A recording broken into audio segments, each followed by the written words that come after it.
கர்த்தருடைய நாமம் மகிமைப்படுவதாக. இந்த ஆசரிப்பு கூடார ஆராதனையிலும் கூட இரண்டாவது பகுதியாகிய பரிசுத்த ஸ்தலத்துக்குள்ளாக நம்ம கடந்து வந்திருக்கிறோம்.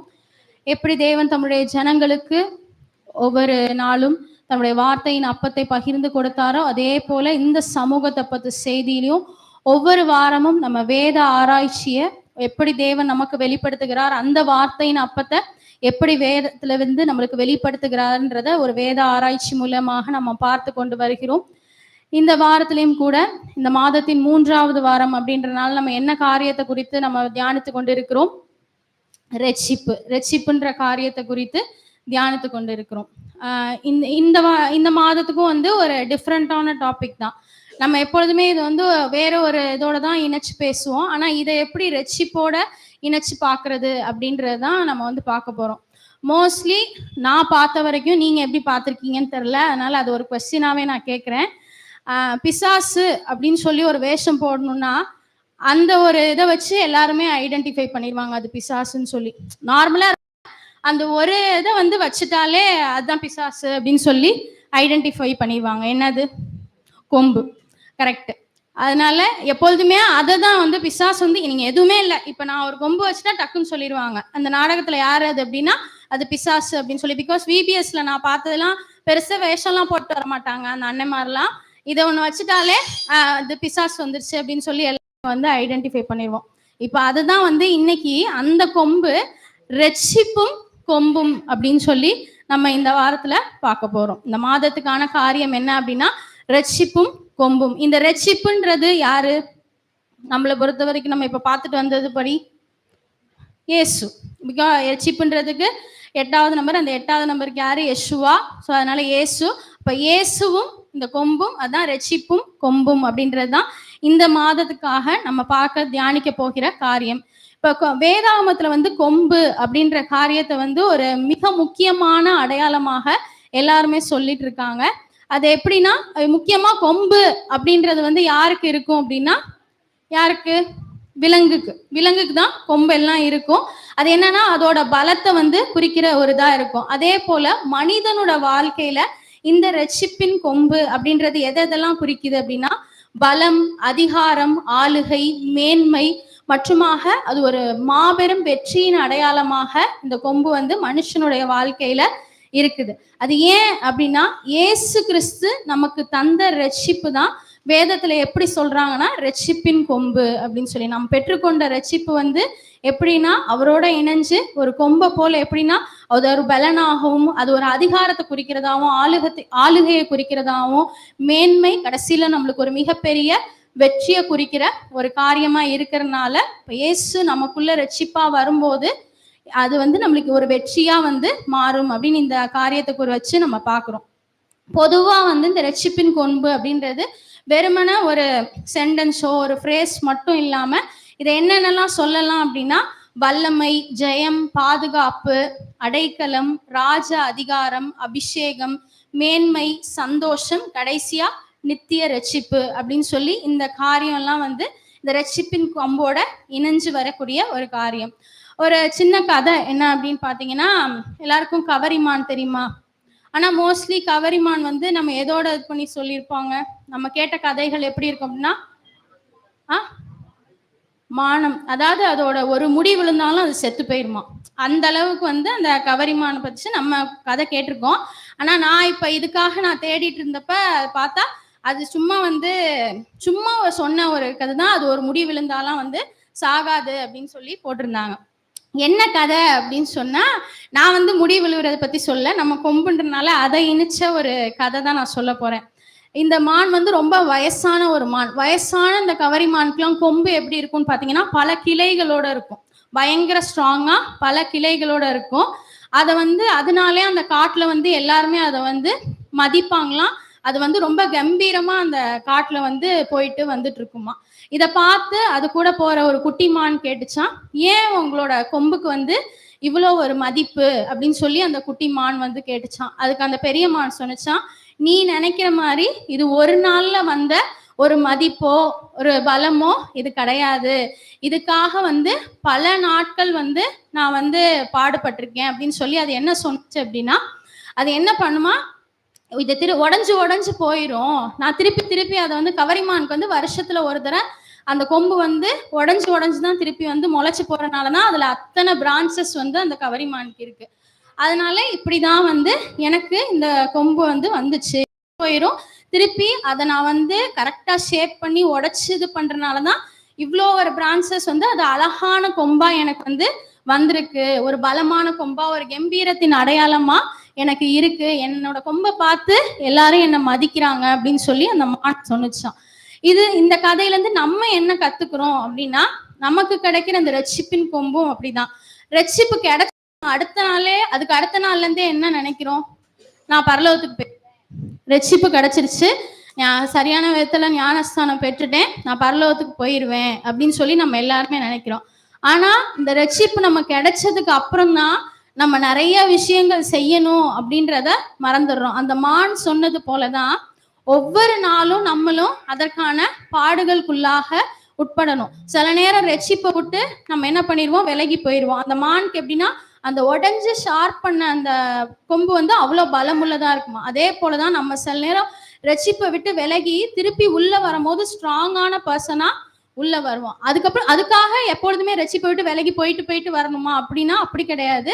அந்த ஸ்ட்ராங்கான பர்சனை ஒன்ஸ் போயிட்டு திருப்பி வரும்போது ஸ்ட்ராங்கான பர்சனா வந்து நம்ம ரட்சிப்புக்குள்ள பாக்குற அந்த 30, 60, 100 அந்த இதை நம்ம அடைஞ்சோம்னா தான் பரலோகம் போக முடியாது. ரட்சிக்கப்பட்ட அடுத்த ஞானஸ்தானம் வாங்கின அடுத்த நாளே யாரும் பரலோகம் போக முடியாது அப்படின்றத இந்த கவரிமானோட இணைச்சு நம்ம வாழ்க்கையில நம்ம எப்படி போகணும், அதை எப்படி நம்ம மற்றவங்களுக்கு இதை சொல்லணும் அப்படின்னு சொல்லி நம்ம பார்க்கணும். இப்ப பொதுவா வந்து மிருகங்களுக்கு வந்து என்ன கொம்பின் பயன்கள் இருக்கும் அப்படின்னா, அது எதுக்கெல்லாம் பயன்படுத்தும்னா, அந்த கொம்பை தற்காப்புக்காக பயன்படுத்தும், எதிரிகளை தாக்குவதற்காக பயன்படுத்தும், ஆதிக்கத்தை வெளிப்படுத்த, அதாவது கூட்டத்துல அந்த கொம்பை வச்சுதான் இந்த மான் தான் தலைமை அப்படின்னு சொல்லி சொல்லுவாங்க, அதுக்காக அது பயன்படுத்துது. மற்றுமாக உணவு தேடுவதற்கு ஒரு பலத்தின் அடையாளமா மிருகத்துக்குள்ள இந்த கொம்புன்றது இருக்கு. இதுல மிருகங்கள் வந்து தன்னோட கொம்பை உரசி தான் என்ன பண்ணும்னா அதை ஷார்பன் பண்ணிட்டே இருக்கும். அப்பதான் அதோட எல்லா காரியங்களையும் அது செய்ய முடியும். நான் சொன்ன மாதிரி மான் வந்து ஒரு வருடத்துக்கு ஒரு தடவை இந்த மாதிரி பண்ணும். இப்ப ரட்சிப்பின் கொம்பு அப்படின்றத இணைச்சு ஒரு 7 காரியங்கள் நமக்கு இருக்கு. அப்ப அந்த ரட்சிப்போட அந்த கொம்பை இணைச்சு பார்க்கும்போது ஆனா 7 காரியங்கள் என்ன அப்படின்னு சொல்லி இப்ப நம்ம பார்க்கலாம். இதுல முதலாவது காரியம் என்ன அப்படின்னா, வல்லமையுள்ள ரட்சிப்பு, பவர் ஆஃப் சால்வேஷன் அப்படின்னு சொல்றது. இப்ப காண்டாமிருகம் இல்ல பலத்த காளைகளுக்கு எல்லாம் பாத்தீங்கன்னா கொம்பு இருக்கு. அது எப்படின்னா ரட்சிப்பின் கொம்போடு இணைக்கும் போது அது சாதாரணமான ஒன்றா இல்லாம அது ஒரு வல்லமை உள்ளதா வந்து அதுக்கு பயன்படுது. இதை எப்படி இயேசுவோட இணைச்சு பாக்குறது அப்படின்றதுக்கான ஒரு வசனம் பாத்தீங்கன்னா லூக்கா 1:69 எடுத்து வாசிப்போம். லூக்கா 1:69.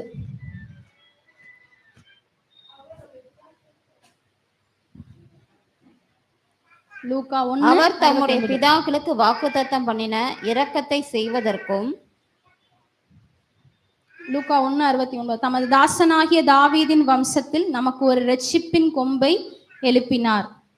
சரி, ஓகே, இந்த வசனம் தான், நமது தாசனாகிய தாவீதின் வம்சத்தில் நமக்கு ஒரு ரட்சிப்பின் கொம்பை எழுப்பினார் அப்படின்றதுதான். அப்ப வல்லமை 75 1:75. ஓகே, 1 திருத்திக் கொள்ளுங்க. லூக்கா 1:75, தமது தாசனாகிய தாவீதின் வம்சத்தில் ஒரு ரட்சிப்பின் கொம்பை எழுப்பினார். இது என்னன்னா சகரியாவின் தீர்க்க தரிசன பாடல்ல வந்து இந்த வசனம் வந்து ஏற்கனவே வந்திருக்கு. அது என்னன்னா, ஏசு கிறிஸ்து நமக்காக நம்முடைய பாவத்தையும் சாத்தானை வெல்லக்கூடிய வல்லமையுள்ள இரட்சகராக உதித்தார் அப்படின்றது தான். அதுதான் இந்த வல்லமையுள்ள ரட்சிப்பு அப்படின்றது. அப்ப வல்லமையுள்ள ஒரு கொம்பா அவரு நமக்குள்ள வெளிப்பட்டிருக்காரு. எதுக்குன்னா நம்மளோட பாவத்தை போக்கி சாத்தானின் எல்லா அதிகாரத்தையும் வெல்லக்கூடிய ஒருவராதான் அவரு உதித்தார் அப்படின்றதுக்கு தான் இந்த வல்லமையான ரட்சிப்பு அப்படின்னு சொல்லி முதலாவது காரியம் நம்ம பார்க்கிறோம். இரண்டாவது காரியமாக சத்துருக்களை முறியடிக்கும் பலம், டிஃபீட்டிங் த எனிமீஸ், சத்துருக்களை முறியடிக்கும் பலம் அப்படின்றது. இது என்னன்னா, விலங்குகள் வந்து பொதுவா எதுக்கு தன்னோட கொம்பெல்லாம் பயன்படுத்தும்னா, நான் சொன்ன மாதிரி தற்காப்புக்காக, மற்ற மிருகந்து தன்னை காப்பாற்றி கொள்றதுக்காக, அதை வச்சு முட்டி தள்ளி இப்படிதான் அது வந்து தன்னோட போராட்டத்துல ஜெயம் எடுக்கும். அதே போலதான் நம்மளும் பின் கொம்ப நம்முடைய ஆவிக்குரிய சத்துருக்களை முட்டி தள்ளி அவங்க கிட்ட இருந்து போராடி ஜெயிக்கிறதுக்காக நம்ம பயன்படுத்தணும். அதனாலதான் சத்துருக்களை முறியடிக்கும் பலம் அப்படின்னு சொல்லி ரட்சிப்பு நம்மளுக்கு அப்படியா பயன்படுது. இதற்கான வசனம் சங்கீதம் 44:5. எடுத்து வாசிப்போம். சங்கீதம் 44:5. உம்மாலே எங்கள் சத்துருக்களை கீழே விழத்தாக்கி எங்களுக்கு விரோதமாய் எழும்புகிறவர்களை உம்முடைய நாமத்தினால் மிதிப்போம். உம்மாலே நாங்கள் எங்கள் சத்துருக்களை முட்டி தள்ளி உமது நாமத்தினாலே எங்கள் எதிரிகளை மிதிப்போம். அப்ப அவர் ரட்சிப்பாகி இயேசு நம்ம கூட இருக்கும்போது நம்மளுக்கு எதிராக வரக்கூடிய சத்துருக்கள் எல்லாத்தையுமே நம்ம முட்டி தள்ளிடுவோம் அப்படின்றதுதான். ரட்சிப்பை பெற்ற விசுவாசிகளாகிய நாம் ஒவ்வொருவரும் என்ன அப்படின்னா சாத்தானுடைய தந்திரங்களையும் சோதனைகளையும் தேவனுடைய பலத்தினால முட்டி தள்ளுறதுக்கு இந்த ரட்சிப்பு அப்படின்றது, இந்த ரட்சிப்பாகிய கொம்பு நமக்கு பயன்படுது. மூன்றாவது காரியமா பலிபீடத்தின் கொம்புகள், ஹார்ன்ஸ் ஆஃப் த ஆல்டர் அப்படின்னு சொல்லி சொல்றாங்க. என்ன அப்படின்னா பழைய காலத்துல இந்த ஆசரிப்பு கூடாரத்துல என்ன அப்படின்னா 4 மூலைகள்லயும் கொம்பு இருக்குமா. ஏதோ ஒரு காரியம் அப்படின்னா அந்த கொம்பு வடிவத்துல ஒண்ணு இருக்கும், அதை பற்றி கொண்டு எல்லாருமே அங்க தஞ்சம் புகுந்துக்குவாங்க. அதுக்குதான் ரெஃப்யூஜ். அந்த தஞ்சம் புகுந்துக்கிறனாலதான் ரெஃப்யூஜ் அப்படின்னு சொல்லி இங்க சொல்றாங்க. அப்ப அங்க என்னன்னா ஒரு பாதுகாப்பு கிடைக்குது. அதே போலதான் இந்த ரட்சிப்பு கொம்பு என்ன செய்யுதுன்னா நம்மளுக்கு ஒரு பாதுகாப்பை தருது. இதற்கான வசனம் பாத்தீங்கன்னா 1 ராஜாக்கள் 2:28. 1 ராஜாக்கள் 2:28. நடந்த இந்த செய்தி யோவாவுக்கு வந்தபோது அவன் கர்த்தருடைய கூடாரத்திற்கு ஓடி போய் பலிபீடத்தின் கொம்புகளை பிடித்து கொண்டான். யோவாப் அப்சலோமின் பட்சம் சாயாதவனாயிருந்தும் அதோனியாவின் பட்சம் சாய்ந்திருந்தான். இந்த இடத்துல யோவாப் கர்த்தரின் கூடாரத்திற்கு ஓடி போய் பலிபீடத்தின் கொம்புகளை பிடித்து கொண்டான் அப்படின்னு சொல்லியிருக்கு. அதுதான் இது என்ன, பலிபீடத்தின் கொம்புகளை அவனோட தஞ்சம் புகுறதுக்காக அங்க அவனை காப்பாற்றி கொள்றதுக்காக அந்த கொம்புகளை பிடித்து கொள்றான்.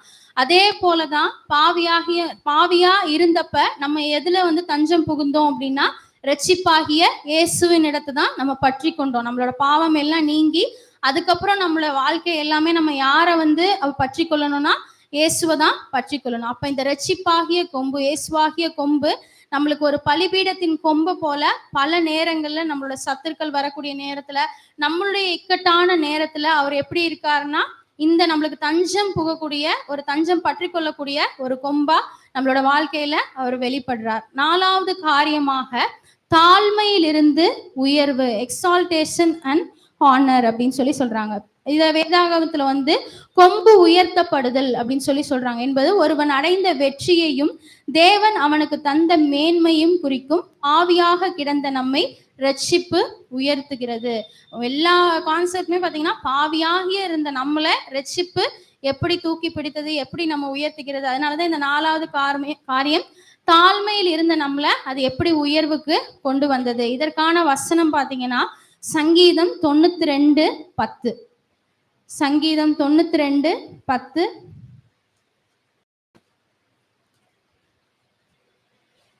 என் கொம்பை காண்டாமிருகத்தின் கொம்பை போல உயர்த்துவீர், புது எண்ணெயால் அபிஷேகம் பண்ணப்படுகிறேன். என் கொம்பு காண்டாமிருகத்தின் கொம்பை போல உயர்த்தப்படும், புது எண்ணெயால் பசுமையான எண்ணெயால் அபிஷேகம் பண்ணப்படுகிறேன். இதுக்கு என்ன அப்படின்னு பாத்தீங்கன்னா பாவம் மனிதனை தாழ்த்தி நம்மள ஒரு வெட்கத்துக்குள்ளாக செய்யுது. அது உணர்ற வரை அது வரைக்கும் நம்ம சந்தோஷமா இருந்திருப்போம். ஆனா ஒன்ஸ் நம்ம வந்ததுக்கு அப்புறம் நம்ம எப்படிப்பட்டான ஒரு பாவத்துக்குள்ள இருந்தோம் அப்படின்றத நினைச்சு நம்ம வெட்கப்படுவோம். ஆனா ரட்சிப்பு நம்மள அப்படி எதுக்குள்ளயும் இல்லாம அதன் மீண்டும் நம்மளோட தேவனுடைய பிள்ளையாக உயர்த்தி நமக்கு என்னன்னா ராஜரீக மேன்மையும் பல அதிகாரத்தையும் நம்ம ரட்சிப்புக்குள்ள வரும்போது பெற்றுக்கொள்ளுகிறோம். என்னன்னா பிதாவினுடைய பிள்ளை அப்படின்றத நம்ம பெற்றுக்கொள்ளுகிறோம். அதுவும் இல்லாம நம்ம எல்லாத்துலயும் நமக்கும் ஒரு பங்கு கிடைக்க செய்கிறார். அப்ப அப்படியாக அந்த மேன்மையாக தாழ்மையில இருந்த நம்ம, பாவத்துக்குள்ள இருந்த நம்மளை தேவன் மேன்மைக்குள்ளாக இந்த ரட்சிப்பின் மூலம் உயர்த்துகிறார். இயேசு உயர்த்துகிறார் அப்படின்றதுதான். 5வது காரியமா பலவீனரை தாங்கும் பலத்த கண்மலை, த ஸ்ட்ராங் டெலிவரர் அப்படின்னு சொல்லி இதுல சங்கீதக்காரனாகிய தாவீது தன் வாழ்வில் சவுல் மற்றும் சத்துருக்களின் கைகளுக்கு தப்புவித்து ஓடின போது தேவன் தனக்கு செய்த அந்த ரட்சிப்பை தன் கொம்பா எப்படி வர்ணிச்சிருக்காரு அப்படின்ற வசனம். நீங்க கொம்பு அப்படின்னு போட்டீங்கன்னா ஃபர்ஸ்ட் வசனமே இந்த சங்கீதம் 18:2 தான் நிற்கும். சங்கீதம் 18:2. கர்த்தர் என் கண்மலையும் என் கோட்டையும் என் இரட்சிப்புமானார். அவர் என் தேவனும் நான் நம்பி இருக்கிற என் பாறையும் என் கேடயமும் என் இரட்சிப்பின் கொம்பும் என் உயர்ந்த அடைக்கலமுமாய் இருக்கிறார். அப்ப அவன் பலவிதமா சவுல் கிட்ட இருந்தும் சத்துருகள்கிட்ட இருந்தும் ஒவ்வொரு நேரமும் தப்பிச்சு போகும்போது எப்படி இந்த இரட்சிப்பாகிய கொம்பு இயேசு அவனுக்கு துணையாக இருந்தார் அப்படின்றத சொல்லிதான் இந்த வசனத்தை அவர் எழுதியிருப்பார். அதுலதான் என் இரட்சிப்பின் கொம்பும் அப்படின்னு சொல்லி எல்லா கண்மலை கோட்டையா இருந்தாலும் முடிவுல சொல்லும் போது அந்த இரட்சிப்பின் கொம்பு எனக்கு மிகுந்த அடைக்கலமாய் இருக்கிறார் அப்படின்னு. அதனாலதான் பலவீனரை தாங்கும் பலத்த கண்மலை அப்படின்னு சொல்லி சொன்னோம். பலவிதமான பலவீன நேரங்கள்ல நம்ம பிடித்து கொள்ளக்கூடிய, நம்ம நல்லா கெட்டியா பிடித்து கொள்ளக்கூடிய ஒரு கொம்பா இயேசு நம்ம கூட இருக்கிறார் அப்படின்றதுதான் இந்த 5வது காரியம் நமக்கு வெளிப்படுத்துகிறது. 6வது காரியமா நீதியின் கொம்பு துளிர்த்தல், த ரைச்சியஸ் பிரான்ச் அப்படின்னு சொல்லி இதை சொல்றாங்க. தேவன் தம்முடைய ஜனத்திற்கு தந்த வாக்கு தத்தங்களின்படி தாவீதின் சந்ததியில் இரட்சிப்பின் கொம்பை முளைக்க செய்தார். அவர் சொன்ன மாதிரியே தாவீது சந்ததியில இரட்சிப்பின் கொம்பா உதித்தவர் தான் யாரு? இயேசு. இந்த உலகத்துக்கு அப்படிதான் அவர் வந்தார். வசனம் பாத்தீங்கன்னா சங்கீதம் 132:17. சங்கீதம் 132:17. அங்கே தாவீதுக்காக ஒரு கொம்பை முளைக்க பண்ணுவேன், நான் அபிஷேகம் பண்ண வைத்தவனுக்காக ஒரு விளக்கை ஆயத்தம் பண்ணினேன். அங்கே தாவீதுக்காக ஒரு கொம்பை முளைக்க பண்ணினேன். யாரு? இயேசுவ முளைக்க பண்ணினா. நான் அபிஷேகம் பண்ண வைத்தவனுக்காக விளக்கை ஆயத்தம் பண்ணினேன். இது என்ன அப்படின்னா, அங்க கொம்பு என்பது இயேசு கிறிஸ்துவை குறிக்கிறது. நம்ம ஏற்கனவே சொன்ன மாதிரி அவர் மூலமா இஸ்ரவேலுக்கும் உலக மக்கள் யாவருக்கும் நித்திய ரட்சிப்பு கிடைக்கணும் அப்படின்ற கொம்பாதான் அவரு வந்தாரு, இந்த உலகத்துல உதித்தார் அப்படின்றதுதான் சொல்றோம். அதுவும் எப்படி அப்படின்னா ஒரு நீதியின் கொம்பா அவரு அங்க உதித்தார் அப்படின்றத சொன்னாங்க. 7வது காரியமா சாத்தானின் கொம்புகளை முறித்தல். நான் ஃபர்ஸ்ட் கேட்ட கேள்வி இதுதான். நம்ம டக்குன்னு அவன் எப்படி பாருங்க, அந்த ஒரு கொம்பை வச்சே இப்படி நம்ம இயேசுக்குள்ளாக இவ்வளோ மேன்மையான ஒரு காரியத்தை சிம்பிளா அவன் ஒரே விஷயத்துல அவனுக்கு அதை எப்படி சாதகமா பயன்படுத்திக்கிட்டான். யாராவது இயேசுவோட அந்த கொம்பை இணைச்சு பேசுறதுன்னா யாருக்குமே இது ஞாபகமே வராது. அவன் எப்படி அவனுக்காக அந்த காரியத்தை பயன்படுத்திக்கிட்டான், அதை எப்படி தேவன் முறிக்கிறார் அப்படின்றத இந்த சாத்தானின் கொம்புகளை, breaking the power of wicked. இதுல ரட்சிப்பின் கொம்பு விசுவாசிகளுக்கு உயர்த்தப்படும். அது துன்மார்க்கனுடைய மற்றும் சாத்தானுடைய அதிகாரத்தின் கொம்புகளை உடைத்து நொறுக்குகிறது. இந்த ரட்சிப்புன்ற காரியம் இயேசு அந்த சாத்தானின் கொம்புகளை முறியடிக்கதான், அந்த பாவத்தை முறியடிக்கதான் இந்த உலகத்துக்கு வந்தார். இதற்கான வசனம் பாத்தீங்கன்னா சங்கீதம் 75:10. சங்கீதம் 75:10. துன்மார்க்கருடைய கொம்புகளை எல்லாம் வெட்டி போடுவேன், நீதிமானுடைய கொம்புகளோ உயர்த்தப்படும். அப்ப துன்மார்க்கருடைய கொம்புகள் எல்லாம் வெட்டி போடப்படும்னு சொல்லிட்டாரு. அதுதான் இயேசு சிலுவையில் மரித்து உயிர் தெழுந்ததன் மூலம் மரணத்திற்கும் பாவத்திற்கும் அதிபதியாகிய சாத்தானின் வல்லமை என்னும் கொம்புகளை முறித்து நீதிமான்களாகிய நமக்கு ஜெயத்தை தந்துள்ளார். துன்மார்க்கனா இருந்த எல்லாத்தையும் அவர் முறியடித்து, அப்ப நம்ம நீதிமானா இருந்தாதான் நம்மளுடைய கொம்புகளை அவர் உயர்த்துவார். அப்ப இயேசுவை நம்ம எப்படிப்பட்டதாக நம்மளோட வாழ்க்கையில நம்ம வச்சுக்கணும் அப்படின்னு சொல்லிதான் நம்ம பார்க்கணும். இப்ப வேதாகமத்துல ரட்சிப்பு என்பது ஒரு மென்மையான காரியம் மட்டும் இல்ல, அது தீமைகளை முட்டி தள்ளும், நமக்கு அடைக்கலம் தரும், நம்மை உயர்த்தி நிறுத்தும் வல்லமையுள்ள கொம்பு அப்படின்னு சொல்லி சொல்றாங்க. நம்ம ரட்சிப்பு அப்படின்றது நம்ம ஒரு சாதாரண காரியமா அப்படின்னு நினைச்சுக்கிறோம். ஆனா கொம்புன்றது எப்படின்னா ஒரு மிருகம் ஒரு இதை முட்டி தள்ளுறதுக்கு அதை பயன்படுத்துது. அதே மாதிரிதான் சாத்தானையும் பலவித பாவங்களையும் நம்ம சுற்றி இருக்கிற சத்துருக்களையும் முட்டி தள்ளவும் இந்த ரட்சிப்பு நம்மளுக்கு உதவுகிறது அப்படின்னு. இப்ப இயேசு கிறிஸ்து நம்முடைய ரட்சிப்பின் கொம்பு. அவரை பற்றி கொண்டால் சத்துருவின் தாக்குதலில் இருந்து பாதுகாப்பு, பாவத்தில் இருந்து விடுதலை, வாழ்க்கையில் ஜெயம் கிடைக்கும். இது என்ன அப்படின்னா, அந்த பெற்றுக்கொண்ட ரட்சிப்பை நம்ம அனுதினமும் என்ன பண்ணணும், எப்படி அந்த மிருகம் தன்னுடைய கொம்பை ஷார்ப் பண்ணிட்டே இருக்கோ அதே மாதிரி நம்ம எப்படி ஷார்ப் பண்ணணும், வசனத்தின் மூலியமா அனுதினமும் ஷார்ப் பண்ணணும். வருஷத்துக்கு ஒரு தடவை பண்ணக்கூடாது. நம்ம வருஷத்துக்கு ஒரு தடவை எடுக்கிற அந்த ரெசல்யூஷன் மாதிரி அனுதினமும் அவரோட வார்த்தையை கொண்டு நம்ம என்ன பண்ணணும், அதை ஷார்ப் பண்ணிட்டே இருக்கணும். அப்பனாதான் சத்ரு மற்றுமான எல்லா காரியத்திலிருந்தும் நம்ம அதை முட்டி தள்ளி நம்ம மேல வர முடியும். இல்லாட்டி நம்ம என்ன பண்ணுவோம், பயந்துக்கிட்டு திருப்பியும் அந்த பாவமான வாழ்க்கைக்கு தான் நம்ம திருப்பி போக வழிவகை ஆகும். அப்ப ரட்சிப்பின் இந்த கொம்பு அப்படின்ற காரியத்தை நம்மளோட வாழ்க்கையில எப்படி பயன்படுத்தணும் அப்படின்னு சொல்லி 30, 60, 100 அந்த நித்திய ரட்சிப்பை நோக்கி நம்ம ஓடணும் அப்படின்ற காரியத்தை நம்ம மனதுல வைத்து கண்களை மூடி ஒப்பு கொடுத்து ஜெபிப்போம்.